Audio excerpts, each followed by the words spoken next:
There exists a book, ancient, powerful, and haunting, that once echoed through the early centuries of human spirituality, and then vanished. It was not forgotten by accident. It was removed, hidden, erased from the canon of Scripture by the hands of councils and scholars whose choices still shape our understanding of the divine today. This book bears the name of Enoch, the seventh from Adam, the man who walked with God and was taken into heaven without tasting death. A man of such holiness that he never saw the grave, and yet his writings, once cherished among early believers, have been cast into the margins of religious memory. Why? Why would a book so closely tied to the foundations of biblical history be silenced? Who decided that its visions were too dangerous, too revealing, too sacred for the world to see? And, more importantly, what does it say? These are not idle curiosities. These are spiritual questions, echoing across generations. For within the Book of Enoch lie astonishing revelations, tales of angels who defied the creator of forbidden knowledge passed to mankind, of heavenly judgment, cosmic battles, and prophetic warnings that stretch from the ancient past into our modern age. Is it possible that this book was hidden not to protect our faith, but to control it? In its pages, we encounter a narrative that challenges established tradition, a worldview that blends celestial wonder with deep moral urgency, a cosmic order in which divine justice prevails, and where the secrets of the universe are laid bare before the humble and the faithful. And still, it was removed, labeled heretical, buried in silence for centuries, until fragments resurfaced among the scrolls of Qumran, and whispers of its contents began to stir once more among seekers of truth. This film is not simply a retelling, it is an invitation to step beyond the boundaries of official doctrine, to follow the footprints of Enoch into a world where the veil between heaven and earth grows thin, to explore a text that challenges what we thought we knew, and compels us to ask, what else have we been kept from seeing? This is a journey through the sacred and the censored, a return to a book that refused to be forgotten. This is the Book of Enoch, the text they tried to hide, and this is where the journey begins. Who was Enoch, the man who did not die? He appears only briefly in the book of Genesis, a few short verses among genealogies and ancient names, and yet Enoch stands apart, singular, unforgettable. While others lived and died, the Scripture speaks differently of him. It does not say he died, it says he was taken. In Genesis chapter 5, verse 24, the words are spare yet profound. And Enoch walked with God, and he was not, for God took him. No other figure in that long list of patriarchs is described in this way. The text does not mention illness, old age, or burial. It offers no grave, no epitaph, no lamentation, only that he walked with God. And then he was no more. Who was this man, whose communion with the divine was so intimate, so unbroken, that death itself did not touch him? Enoch is mentioned again in Hebrews chapter 11, verse 5, where the mystery is echoed in the language of faith. By faith, Enoch was taken up so that he should not see death, and he was not found, because God had taken him. The verse adds a spiritual dimension to his vanishing, suggesting not only divine intervention, but divine approval. He was, as the text affirms, pleasing to God. But what does it mean to walk with God? Not merely to believe in him, nor only to serve him, but to dwell with him in such unity that heaven reached down and claimed Enoch for itself. Such a life is not explained. It is only hinted at. The ancient Hebrew tradition preserves a sense of awe around Enoch, treating his story not as legend, but as sacred puzzle. He becomes a symbol of something higher, perhaps unreachable. He represents a closeness with the divine that transcends mortality. Unlike prophets who thundered messages to kings or saints who suffered martyrdom, Enoch's legacy is veiled, silent. He left no commandments, fought no wars, and carved no covenant in stone. And yet, the absence of his death speaks louder than any monument. It begs the question, what did Enoch see that others were not permitted to see? What did he know that others could not bear to know?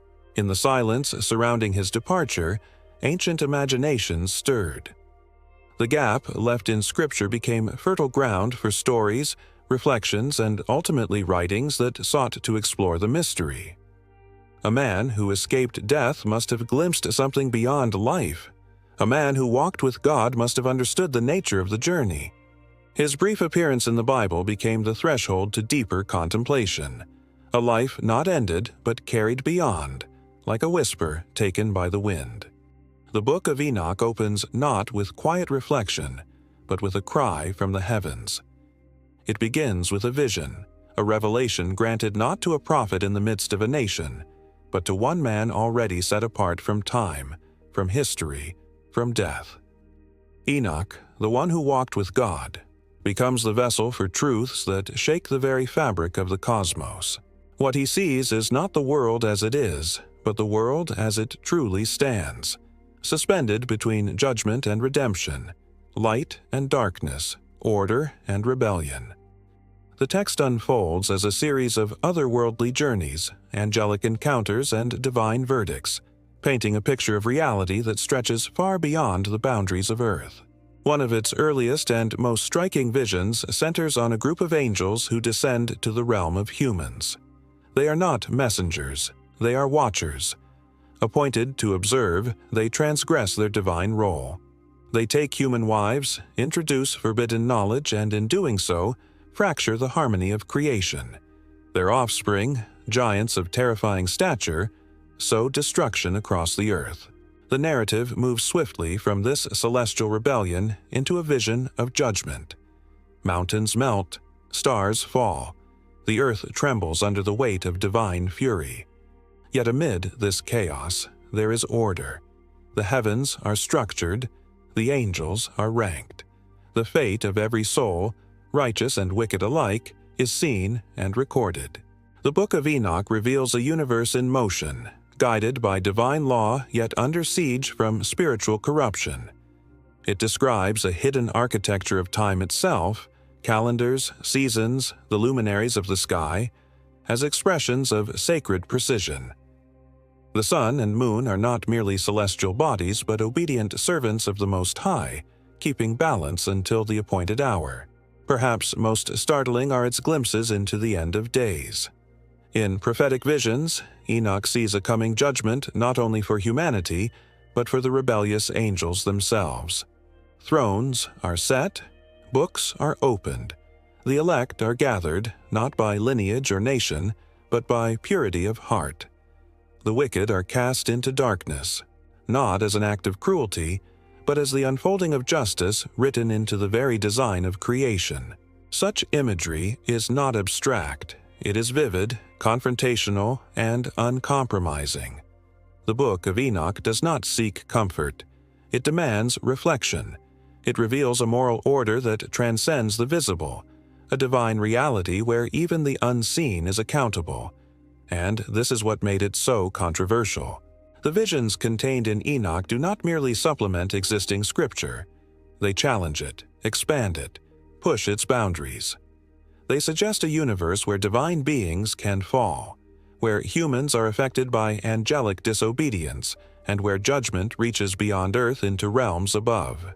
Among the most arresting revelations of the Book of Enoch is the tale of the Watchers, a group of angels assigned not to intervene, but to observe. Their charge was to watch over humanity, to remain distant and impartial, to safeguard from afar. But what began as silent stewardship unraveled into open rebellion. These angels, described as majestic and powerful, looked upon the daughters of men and were moved not by compassion, but by desire. In secret council, they made a pact to descend to earth and take wives among humans. The union was not holy. It was not blessed. It was a transgression across the boundary between heaven and earth. From this unnatural mingling came offspring known as the Nephilim, giants of immense strength but also immense violence. Their presence corrupted the earth, defiling what was once good. Blood was spilled. Innocents perished. The balance of creation, once held firm by divine command, was thrown into chaos. Yet the sin of the Watchers did not end with lust. They shared knowledge, secrets meant only for the divine realm. One taught enchantments, another the art of war. One revealed the movement of the stars, another the use of roots and herbs. Metals were forged into weapons. Mirrors were used for vanity. Makeup and jewelry, once unknown, became tools of seduction and pride. Humanity, once clothed in simplicity, now bore the marks of celestial corruption. What the Watchers gave was not wisdom, but acceleration, a hastening of human downfall through the imitation of heaven without its holiness. This story was not merely strange to the early religious authorities, it was threatening. It suggested that evil entered the world not only through human disobedience, but through angelic defiance. It blurred the lines between the seen and unseen, between divine hierarchy and mortal experience. And most troubling of all, it portrayed angels, beings often regarded as messengers of purity, as capable of rebellion, deception, and lust. Such a narrative complicated the theology of both Judaism and emerging Christianity. It raised difficult questions. If angels could fall, who could be trusted? If heaven itself had been compromised, what did that mean for humanity's place in creation? The ripple effects of this story reached far. Later, apocalyptic writings, including portions of the Book of Daniel and the Revelation to John, carry echoes of this cosmic battle. Early church fathers debated its meaning. Some rejected it outright. Others referenced it cautiously, aware of its gravity.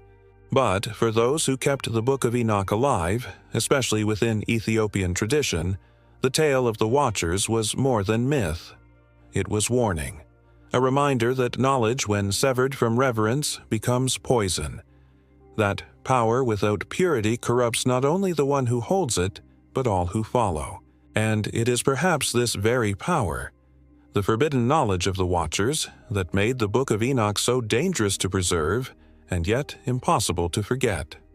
The Book of Enoch once traveled the edges of sacred thought, passed hand to hand, pondered in dim-lit rooms, revered in certain communities.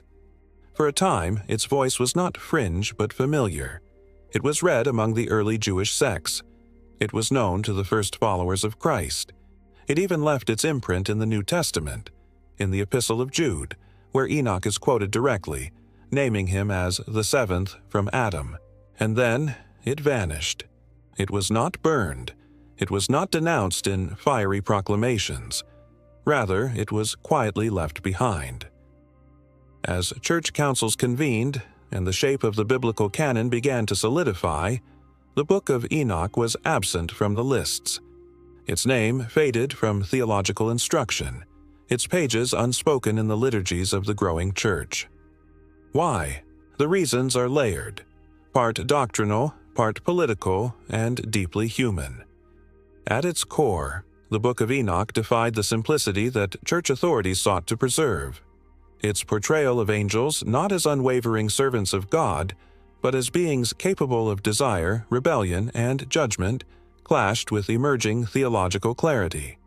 Heaven, in Enoch's vision, was not a static realm of perfection, but a place of conflict, of watching eyes, and of secrets withheld. This was dangerous. By the 2nd and 3rd centuries, key figures in early Christianity, including Origen, Irenaeus, and Tertullian, knew of the book. Some engaged with it. Tertullian, in particular, defended its authenticity for a time, but a shift was taking place. The early church was striving to define orthodoxy, to draw firm lines against what it saw as heresy. To do that, the canon had to be unified, clear, disciplined. The Book of Enoch was anything but. Its apocalyptic tone was too raw, its visions too uncontrollable, and its influence on mystical and esoteric movements, especially among Gnostic sects, only deepened suspicion. If this text inspired interpretations that diverged from the Church's emerging structure of authority, then it had to be silenced. The turning point came in the 4th century. At the Council of Laodicea, held around 363 AD, an early list of canonical books was drawn. Enoch was not included. Later, at the Synod of Carthage in 397 AD, which helped shape the canon of the Western Church, the exclusion was reaffirmed. Though not explicitly named and banned, the Book of Enoch was effectively erased by omission. It did not align with the boundaries of doctrine being fortified against heresy. For the Church, rejecting Enoch was not merely about theology. It was about control. Over narrative, over doctrine, over the imagination of the faithful. The book posed questions it was not ready to answer. Questions about the origins of evil, the nature of the cosmos, and the role of heavenly beings in the fate of mankind. And so the text was buried, not by force, but by silence. Yet, even in exclusion, the Book of Enoch lingered. Preserved in the Ethiopian Orthodox tradition, hidden in ancient manuscripts, whispered among mystics and scholars, it waited for a time when its questions might be asked again, not with fear, but with wonder.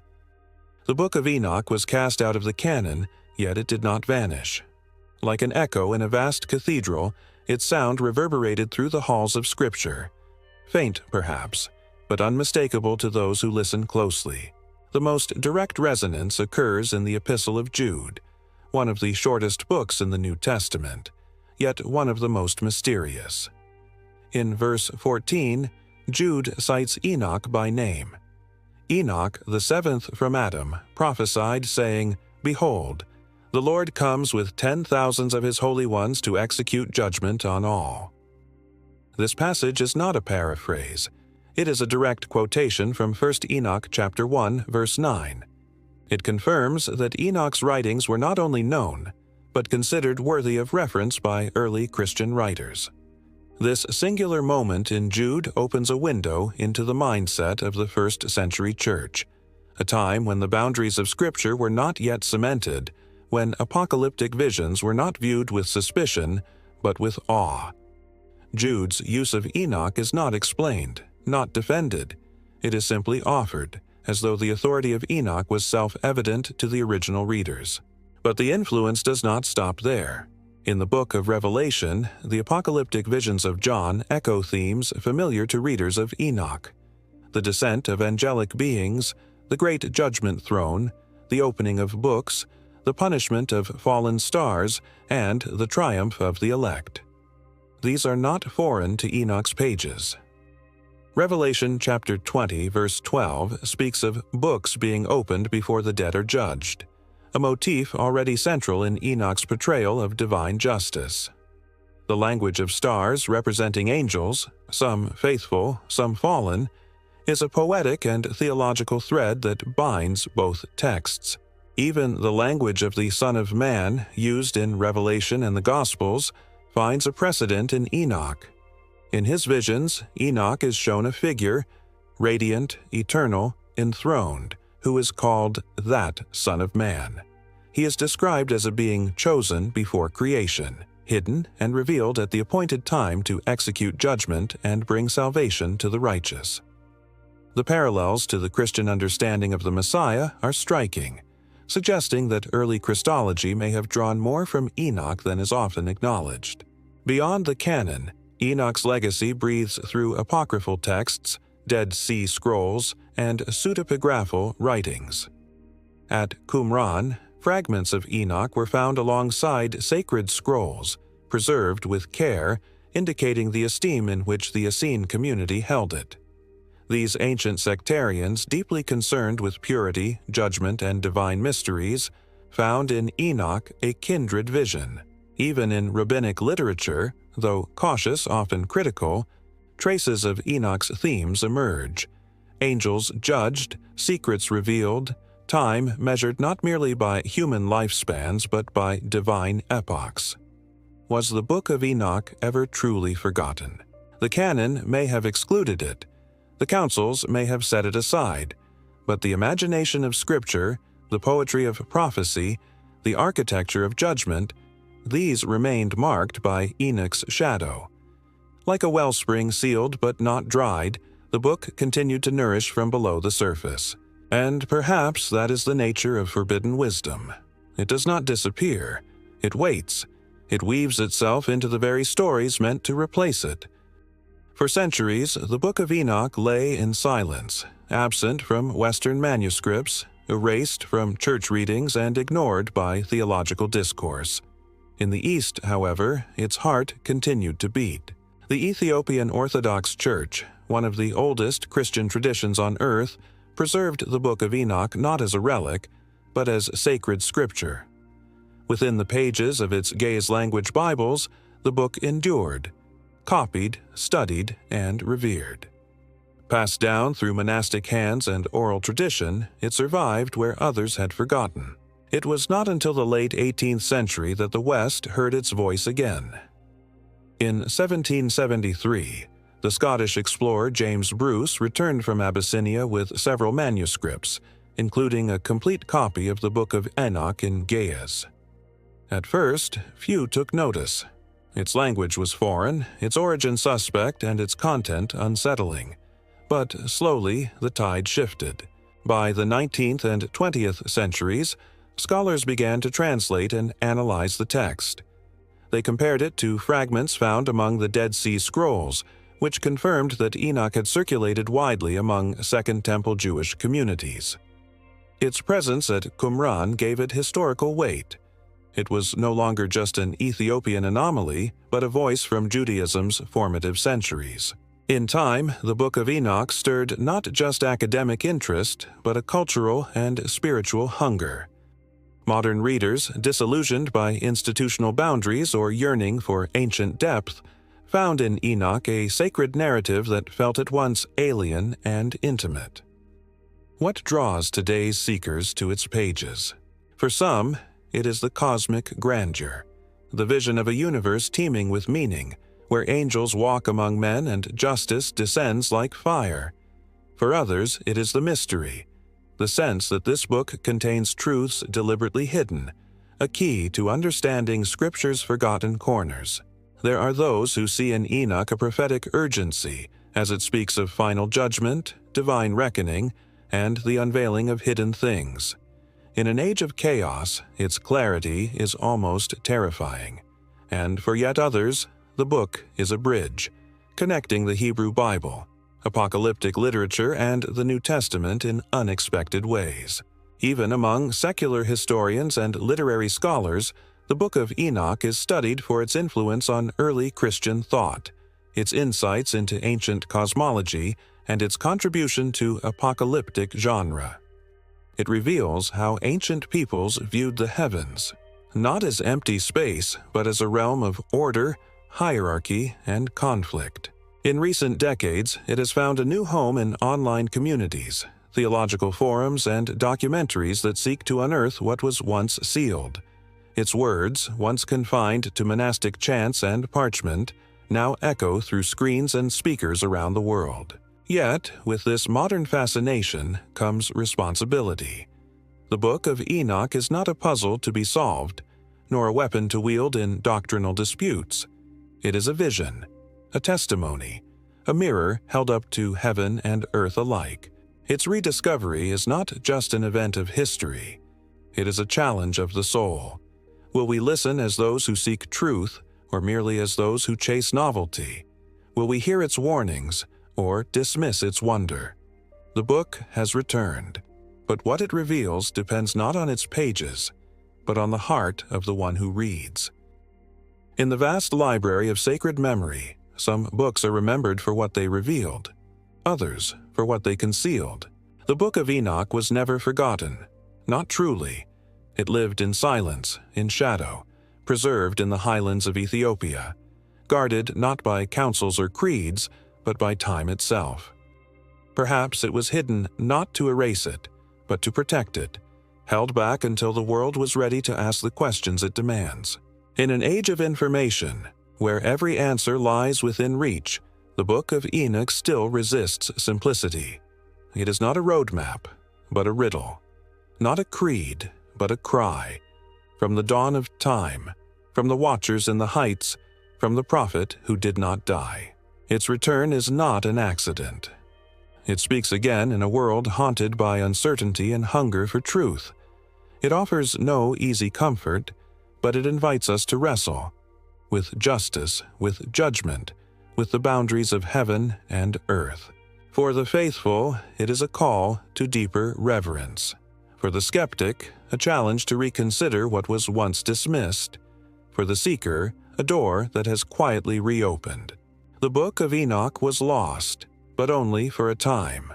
And now, in the age of rediscovery, its voice joins the great chorus of ancient witness, reminding us that not all truth fits within the margins we draw. Some truth waits in silence until the silence is broken. And so we leave you with this. What if the books that didn't make it into the Bible still have something holy to say? If this journey has stirred your thoughts, your faith, or your curiosity, we invite you to subscribe to our channel for more explorations of sacred history, hidden texts, and forgotten voices. Like this video if it gave you something meaningful to ponder, and share it with friends and family who walk the path of wonder with you. Thank you for watching.